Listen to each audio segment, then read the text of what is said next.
Hi, in front of me is DOOGEE S88 Pro, and today I would like to show you how you can download and apply iOS Launcher on this device.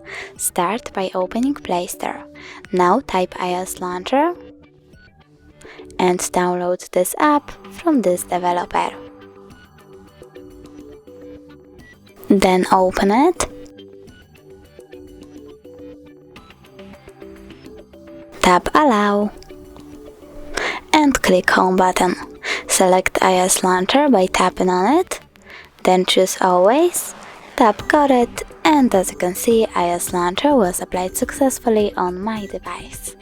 Thanks so much for watching. If you enjoyed this video, don't forget to leave a like, comment and subscribe. Bye!